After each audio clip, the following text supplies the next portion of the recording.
Hello students, आज के lecture में हम वंडर वॉल्स इक्वेशन पढ़ेंगे रियल गैसेस के लिए। स्टूडेंट, हमने प्रीवियस लेक्चर में पढ़ा था कि जो रियल गैस के लिए जो आइडियल गैस इक्वेशन आती है आइडियल गैस के लिए वो PV-nRT होती है। और हमने ये भी बात की थी कि आइडियल गैसेस क्या होती है जिनमें कि कोई आकर्षण बल नहीं पाया जाता, प्रतिकर्षण बल नहीं पाया जाता, रेंडमली मूव करती है, वो आदर्श गैसें होती है। और उनके लिए हमने इक्वेशन देखी थी PV=nRT। परंतु ये पाया गया कि जो गैसेस होती है वो हमेशा आदर्श व्यवहार नहीं दिखाती है, बल्कि आदर्श व्यवहार से विचलन दिखाती है। ज़्यादातर गैसें ही आदर्श व्यवहार से विचलन दिखाती है और उन्हें वास्तविक गैसें या रियल गैसेस कहा जाता है। वॉन्डर वॉल्स एक साइंटिस्ट हुए, उन्होंने इन रियल गैसेस के लिए, मतलब कि वास्तविक गैसें के लिए, या मैं कहूँ कि वो गैसेस जो कि आदर्श व्यवहार से विचलन दिखाती है, उनके लिए एक अलग इक्वेशन ड्राइव की, जिसका अध्ययन हम आज के लेक्चर में करेंगे। तो स्टार्ट करते हैं आज का लेक्चर। तो अब हम बात करते हैं डेविएशन फ्रॉम आइडियल बिहेवियर। बच्चों, कोई भी गैस अगर आदर्श होती है तो जो उसके लिए इक्वेशन फॉलो की जाती है वो होती है PV=RT या PV-nRT अगर n मोल हो, PV=RT अगर 1 मोल हो। और आदर्श गैस कब होती है? जब वो सभी ताप और दाब की कंडीशंस पे इस इक्वेशन को फॉलो करें। मतलब आप कोई भी टेम्परेचर प्रेशर ले लो, लेकिन वो इक्वेशन को फॉलो करें। लेकिन वास्तव में देखा जाए तो कोई गैस आइडियल होती ही नहीं है। वे आइडियल गैस की तरह व्यवहार कर सकती है, लेकिन वो व्यवहार कब शो होता है? जब उन्हें उनके बॉइलिंग पॉइंट से भी बहुत ज़्यादा टेम्परेचर पे रखा जाता है, तब वो आदर्श गैस की तरह व्यवहार करती है। तो इसके हिसाब से हम कह सकते हैं कि H2, N2, CO2 ये सभी गैसें जो कि आइडियल गैस इक्वेशन को फॉलो नहीं कर पाती है, ये क्या हो गई? नॉन आइडियल गैसेज या रियल गैसेज हो गई। रियल मतलब वास्तविक। ठीक है। अब अगर हम गैसों की बात करें तो हमने ये तो देख लिया कि गैसें आदर्श व्यवहार नहीं दिखाती है सभी ताप और दाब की कंडीशन पे, बल्कि आदर्श व्यवहार से विचलन दिखाती है। और इस विचलन को हम किसके द्वारा एक्सप्रेस कर सकते हैं? कंप्रेसिबिलिटी फैक्टर के द्वारा। कंप्रेसिबिलिटी फैक्टर जो होता है Z, इसका फॉर्मूला होता है PV/RT। अगर तो जेड और कंप्रेसिबिलिटी फैक्टर जेड और पी प्रेशर के बीच में ग्राफ बनाया जाता है और बताया जाता है कि किस तरह से आदर्श गैसों से विचलन दिखाती है वास्तविक गैसें आदर्श व्यवहार से। तो अब हम ये ग्राफ से देखते हैं कि किस तरह से विचलन ऑब्जर्व होता है। बच्चों, जो जेड हमने बात की थी कि कंप्रेसिबिलिटी फैक्टर होता है, इसकी वैल्यू किसी गैस के लिए बताती है कि वह आदर्श गैस की तरह व्यवहार कर रही है या नहीं कर रही है। जेड की वैल्यू अगर 1 आ रही है किसी गैस के लिए, तो इसका मतलब है कि वो गैस आदर्श गैस की तरह व्यवहार कर रही है। लेकिन अगर जेड की वैल्यू 1 से कम या 1 से ज़्यादा आ रही है, तो यह बताती है कि वो गैस आदर्श गैस से विचलन दिखा रही है। अब हम टेम्परेचर का इफेक्ट शो करते हैं। हमने नाइट्रोजन, हाइड्रोजन, CO2 इन 3 गैसेस के लिए जेड कंप्रेसिबिलिटी फैक्टर और प्रेशर के बीच में ग्राफ बनाया है। आप देखें कि जब प्रेशर बहुत ही कम है, ये 0 से 1000 तक की प्रेशर की रेंज है, तो आप ये मान लीजिए 0 से 10 ATM तक की, 0 से 10 ATM तक की। जब प्रेशर बहुत ही कम होता है तब सभी गैसेस के लिए वैल्यू लगभग 1 के करीब होती है। आप ये देखेंगे कि ये 1 के करीब है, ये वैल्यू 1 के करीब है। तो इसका मतलब हम कह सकते हैं कि जब प्रेशर बहुत कम होता है तब सभी गैसेस आइडियल गैसेस की तरह व्यवहार करती है। इस ग्राफ के अकॉर्डिंग लगभग 10 ATM तक सभी गैसेस आदर्श गैस की तरह व्यवहार करती है और उनके लिए जेड की वैल्यू 1 के लगभग होती है। बच्चों, ऐसा इसलिए होता है जब प्रेशर बहुत कम होता है तो गैस के मॉलिक्यूल्स एक दूसरे से बहुत दूर दूर होते हैं, उनके बीच में कोई आकर्षण बल काम नहीं करता है, वो फ्रीली मूव कर पाते हैं। और यही कारण है कि बहुत कम प्रेशर पर जो गैसेस होती हैं वो आदर्श गैस की तरह व्यवहार करती है। अब हम देखते हैं कि प्रेशर बढ़ाने पर किस गैस का बिहेवियर कैसा रहता है। आप देखिए पहले हाइड्रोजन को। आप हाइड्रोजन को देखें तो इसका जो वैल्यू है हमेशा 1 से ऊपर है, जेड की वैल्यू। तो जो हाइड्रोजन गैस है उसका सारे ही प्रेशर पर जेड की वैल्यू 1 से ज़्यादा होती है। ठीक है, नाइट्रोजन की मैं बात करूं तो जैसे प्रेशर बढ़ा रहे हैं तो पहले वैल्यू कम होती है, फिर सबसे कम होके मिनिमम पे आके फिर बढ़ना शुरू करती है। तो पहले वैल्यू जेड से 1 से कम होती है और फिर बाद में 1 से ज़्यादा हो जाती है। और इसी तरह जो CO2 है उसके लिए भी जो कर्व है वो नाइट्रोजन की तरह होता है। पहले जेड की वैल्यू 1 से कम हो रही है, आप ये देखिए कम हो रही है, ये मिनिमम पे आई और फिर ये वापस बढ़ना शुरू की और 1 से ज़्यादा हो गई।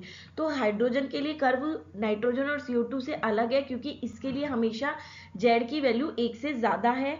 और नाइट्रोजन और कार्बन डाइऑक्साइड, इनके लिए जेड पहले कम हो रहा है, फिर मिनिमम पे आता है और देन लगातार प्रेशर के साथ बढ़ता जा रहा है।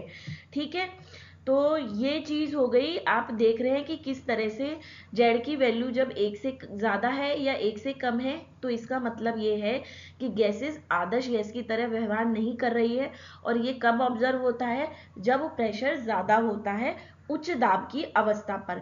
तो हम एक चीज़ निकल के आए कि उच्च दाब की अवस्था में वास्तविक गैसें हैं वो आदर्श गैस से विचलन या डेविएशन शो करती है। अब हम बच्चों तापमान का इफेक्ट देखते हैं। इस ग्राफ में सिर्फ एक गैस नाइट्रोजन गैस के लिए उसके जेड और टेम्परेचर, इसके बीच में कर्व बनाया गया है अलग अलग तापमान पे। आइडियल गैस के लिए कर्व ये होगा क्योंकि उसके लिए सभी ताप व दाब की अवस्था में जेड की वैल्यू एक ही होनी चाहिए, तो ये तो हो गया आदर्श गैस के लिए। अब नाइट्रोजन गैस के लिए अलग अलग ताप पे कर्व बनाया गया है, जैसे कि ये 200 केल्विन टेम्परेचर पे कर्व है, ये 500 केल्विन पे है, ये 1000 केल्विन पे है।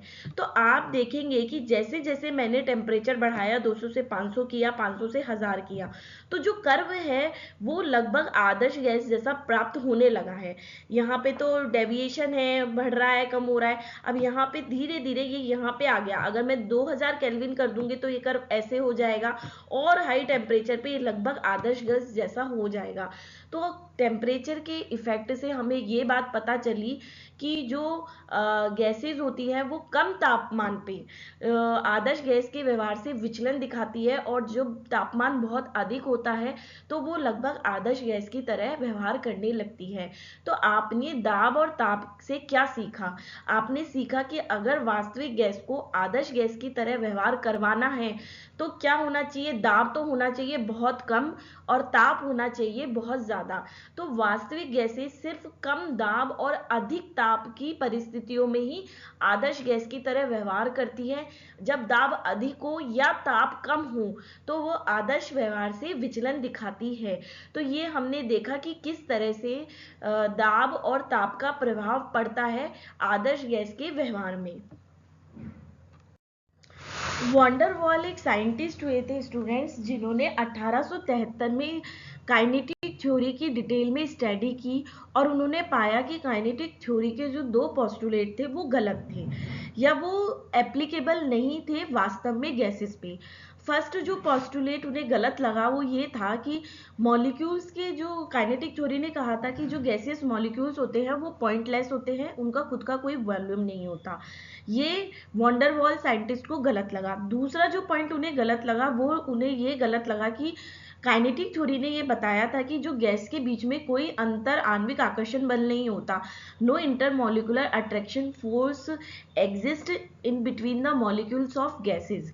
ये दो पोस्टुलेट जो काइनेटिक थ्योरी ने प्रोवाइड किए थे, मैंने आपको प्रीवियस लेक्चर में काइनेटिक थ्योरी पढ़ाई है, ये पोस्टुलेट वॉन्डर वॉल को गलत लगे और उन्होंने इसके आधार पर PV is equal to NRT equation है उसमें करेक्शंस दिए।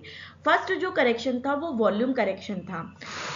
वॉल्यूम जो काइनेटिक थ्योरी है उसने बताया कि जो गैस का मॉलिक्यूल्स होता है उनका कोई खुद का कोई वॉल्यूम नहीं होता। और जैसे ये दिखा रहे हैं, गैस के पार्टिकल्स बहुत ही टिनी पार्टिकल्स होते हैं, ये इतने छोटे होते हैं कि इनका खुद का कोई वॉल्यूम नहीं होता।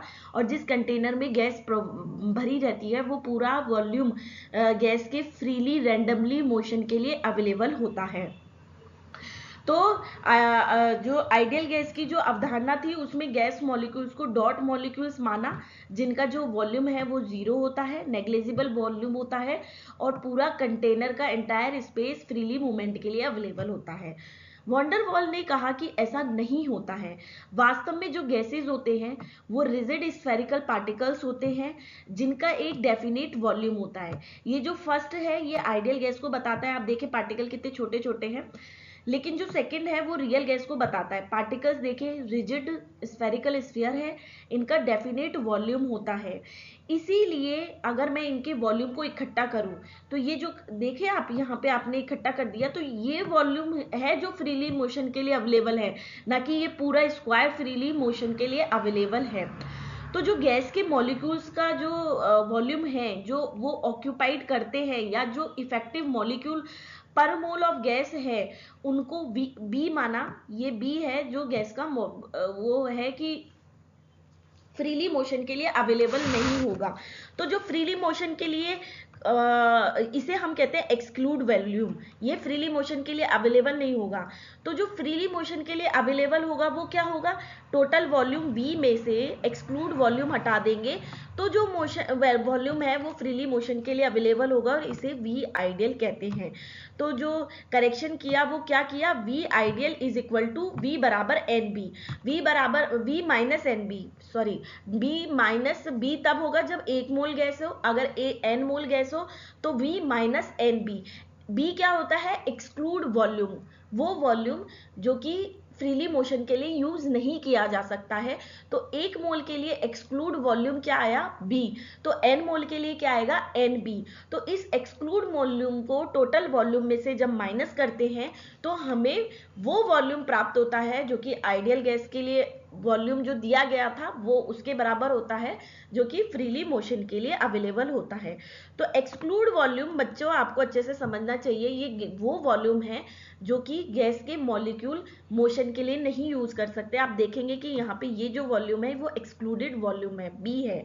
तो इस बी और में से ये टोटल वी है, इसमें से माइनस करेंगे तो ये जो वी है ये फ्रीली मोशन के लिए अवेलेबल है। अब हम एक्सक्लूडेड वॉल्यूम को और अच्छे से समझने की कोशिश करते हैं। आपने काइनेटिक थ्योरी में पढ़ा था कि गैस के मॉलिक्यूल्स के बीच में लगातार कोलिजन होता रहता है। आप यहाँ पे 2 मॉलिक्यूल देख रहे हैं गैस के, जिनके बीच में कोलिजन हुआ है। इनकी जो प्रत्येक मॉलिक्यूल की जो रेडियस है वो r है। तो इन दोनों की जब अगर मैं रेडियस को जोड़ के एक सर्कल बनाऊं तो ये होता है एक्सक्लूडेड वॉल्यूम। ठीक है, 2 मॉलिक्यूल की रेडियस को छोड़ के जो सर्किल बनेगा वो होता है एक्सक्लूडेड वॉल्यूम, और एक्सक्लूडेड वॉल्यूम के लिए जो रेडियस होती है वो 2r होती है। ठीक है, तो बच्चों आपको ये तो पता है कि जो सर्किल होता है उसका वॉल्यूम क्या होता है, वो 4/3 पाई भुजा का क्यूब। एक्सक्लूडेड वॉल्यूम का जो सर्कल बना उसमें भुजा हो गई 2r। तो एक्सक्लूडेड वॉल्यूम फॉर 2 मॉलिक्यूल्स, अभी 2 मॉलिक्यूल्स की टक्कर की बात कर रहे थे, तो उसके लिए जो वॉल्यूम होगा वो होगा 4/3 पाई 2r क्यूब, क्योंकि जो भुजा थी वो क्या आ गई उसके लिए, जो उसकी रेडियस जो हो गई वो 2r हो गई। ठीक है, तो ये हो जाएगा 8 इंटू 4/3 पाई r क्यूब। ये तो है एक्सक्लूडेड वॉल्यूम फॉर 2 मॉलिक्यूल्स। ठीक है, अगर मैं बात करूं एक्सक्लूडेड वॉल्यूम पर मॉलिक्यूल तो इसका आधा हो जाएगा, इसका बच्चों आधा कर देंगे तो ये हो गया आपका 4 इंटू 4/3 पाई r क्यूब। ये हो गया एक्सक्लूडेड वॉल्यूम पर मॉलिक्यूल, ये होता है b के बराबर। अब अगर n मोल है तो इसकी संख्या nb से, इसको n से इंटू कर देंगे तो ये हो गया n मोल्स ऑफ उसके लिए एक्सक्लूडेड वॉल्यूम। तो आपने देखा कि किस तरह से एक्सक्लूडेड वॉल्यूम की हमने गणना की। बच्चों जब हमने काइनेटिक थ्योरी पढ़ी थी तो हमने गैस के प्रेशर की बात की थी, और हमने ये बताया था कि जो गैस का प्रेशर होता है वो गैस द्वारा दीवारों पे लगाया गया प्रेशर होता है। ठीक है, हमने वहाँ पे बात की थी कि जो फ्रीली मूव करते हैं गैस पे प्रेशर लगाते हैं, लेकिन आप ये देखेंगे कि जो सेंटर में कोई मॉलिक्यूल है और उसके चारों तरफ जो मॉलिक्यूल हैं वो गैस को समान तरीके से आकर्षित कर रहे हैं, ये वाला आकर्षित कर रहा है, ये इस डायरेक्शन में, ये इस डायरेक्शन में, तो ये बैलेंस हो गया, ये इस डायरेक्शन में तो ये इस डायरेक्शन में, तो ये बैलेंस हो गया। तो इस मॉलिक्यूल पे कोई रिजल्टेंट मतलब कोई प्रभावी कोई आकर्षण बल बचा नहीं, ये फ्रीली मूव करके प्रेशर लगा सकता है। लेकिन वास्तव में ऐसा नहीं होता है। ये सतह पर जो मॉलिक्यूल है आप देख रहे हैं, इसमें ये इस डायरेक्शन वाला प्रेशर और इस डायरेक्शन वाला प्रेशर तो आप देख रहे हैं कि एक दूसरे से बैलेंस हो गया, लेकिन ये जो अंदर का मॉलिक्यूल है जो इसको आकर्षित कर रहा है वो इसको अंदर की तरफ खींचता है। तो ऐसा नहीं होता है कि मॉलिक्यूल्स के बीच में आकर्षण बल पाया नहीं जाता है, तो मॉलिक्यूल्स के बीच में आकर्षण बल पाया जाता है, वो मॉलिक्यूल्स को अंदर की तरफ खींचते हैं और जो प्रेशर आइडियली बताया गया है उतना प्रेशर दीवारों पे लग नहीं पाता, क्योंकि कुछ मॉलिक्यूल्स को अंदर की तरफ खींच रहे होते हैं। इसे ही प्रेशर करेक्शन बोलते हैं। तो आपने देखा कि जो प्रेशर लगना चाहिए था वो लग नहीं पाता है, तो हम देखेंगे कि जो प्रेशर बचा वो किसके बराबर हुआ। ये प्रेशर जो एक्चुअली में लग रहा है वो P ideal minus P small P के बराबर होगा। इसमें से अंदर जो मॉलिक्यूल्स उसको खींच रहे हैं उसका प्रेशर माइनस कर देंगे। तो अगर हमें पी आइडियल चाहिए तो ये हो गया जो प्रभावशाली प्रेशर में से प्लस पी जोड़ने पर हमें जो प्रेशर मिला उसको हम ऐड करेंगे यहाँ पे। बच्चों यहाँ कंफ्यूज नहीं होना है, ये है, देखिए आप इस चीज को पढ़िए। It strike the wall with reduce velocity and the actual pressure of the gas. ये एक्चुअल प्रेशर है और रेड्यूस वेलोसिटी से इसलिए स्ट्राइक करता है क्योंकि उसका इनवर्ट पुल करता है मॉलिक्यूल आकर्षण बल के कारण। तो जो एक्चुअल प्रेशर है, ये जो P है वो एक्चुअल प्रेशर है, ये आदर्श गैस से कम होता है। इसमें जो ये स्मॉल p माइनस हुआ है ये इनवर्ड जो उसको खींच रहे हैं उसकी वजह से माइनस हुआ है। तो जो P है, वैल्यू ऑफ P जिसको हम माइनस कर रहे हैं उसकी कैलकुलेशन किससे की जाती है, force of attraction between the molecule striking in the wall of the container and molecule pulling them inward. इनके बीच में जो अट्रैक्शन फोर्स लग रहा है, ये ए को सारे बी मॉलिक्यूल अंदर की तरफ खींच रहे हैं, इनसे P की कैलकुलेशन की जा रही है कि हमें कितना P प्रेशर कम लगेगा। ठीक है स्टूडेंट्स, अब हमने ये बात की कि जो P स्मॉल p है उसका फोर्स ऑफ अट्रैक्शन कैसे कैलकुलेट करना है, अब हम देखते हैं। तो जो फोर्स ऑफ अट्रैक्शन होता है वो जितने भी मॉलिक्यूल्स होते हैं, जितने भी तरह के, उनकी सांद्रता के समानुपाती होता है। मान लो कि दो गैस है A और B, इसकी सांद्रता हो गई CaCb, तो फोर्स ऑफ अट्रैक्शन किसके बराबर हो जाएगा, सांद्रता Ca और Cb के डायरेक्टली प्रोपोर्शनल हो जाएगा। सांद्रता को लिख सकते हैं N upon V, number of moles upon V। ठीक है, तो डायरेक्टली का प्रोपोर्शनलिटी साइन हटाएंगे तो A आता है जो कि एक वॉन्डरवॉल कांस्टेंट होता है। तो जो फोर्स ऑफ अट्रैक्शन क्या हो गया, फोर्स ऑफ अट्रैक्शन आया A n square upon V square. n क्या है, total number of gas molecules in volume V। तो आइडियल प्रेशर हमने बताया था कि actual pressure plus pressure due to force of attraction होता है, उसको जोड़ देंगे तो आ गया PI। तो VI वहाँ पे क्या आया था, एक्चुअल वॉल्यूम माइनस NB, और PI क्या आया, P plus A n square upon V square. इनकी वैल्यू हमने आइडियल गैस में रख दी PI VI की, तो ये हमें वॉन्डरवॉल गैस इक्वेशन आ गई। तो ये तो है वॉल्यूम करेक्शन और ये है प्रेशर करेक्शन। ठीक है, आप देखेंगे यहाँ पे प्लस इसलिए आया क्योंकि जो एक्चुअल प्रेशर है वो आइडियल प्रेशर से कम होता है, और वॉल्यूम में माइनस इसलिए आया कि ये बता रहा है कि जो फ्रीली जो मूवमेंट के लिए वॉल्यूम अवेलेबल है उसमें से एक्सक्लूडेड वॉल्यूम माइनस होगा। तो ये हो गई वॉन्डरवॉल गैस इक्वेशन। ये बच्चों काफी इंपॉर्टेंट इक्वेशन है, ये n मोल ऑफ गैस के लिए है। अगर 1 मोल ऑफ गैस हो तो हम इसे simple P plus A upon V square into V minus B, sorry बच्चों यहाँ पे माइनस नहीं लगा, V minus B is equal to RT लिख सकते हैं। बच्चों यहाँ पे P ये वाली जो पूरी टर्म है ये प्रेशर को बताती है और ये वाली पूरी टर्म वॉल्यूम को बताती है। A और B है वो वॉन्डरवॉल कांस्टेंट कहलाते हैं, और R और T तो आप जानते ही है गैस कांस्टेंट और टेम्परेचर है। तो आपको ये समझ में आई कि किस तरह से प्रेशर और वॉल्यूम करेक्शन करके वॉन्डरवॉल गैस इक्वेशन निकाली जा सकती है। तो स्टूडेंट्स, आज का लेक्चर मैं यही ख़त्म करती हूँ। आज हमने वंडर वॉल गैस इक्वेशन का डेरिवेशन देखा और हमने देखा कि किस तरह से जो वास्तविक गैसें हैं वो आदर्श गैस पे से विचलन दिखाती है अगर तापमान कम और दाब ज़्यादा हो तो। और हमने थोड़े से कंप्रेसिबिलिटी फैक्टर की भी बात की। नेक्स्ट लेक्चर में हम वंडर वॉल गैस इक्वेशन में आपने देखा वंडर वॉल गैस कांस्टेंट है ए बी, इनकी हम मात्राएं, इनका क्या महत्व है, इससे रिलेटेड कुछ और एजम्पशंस बिहेवियर की बात करेंगे। Thank you so much students.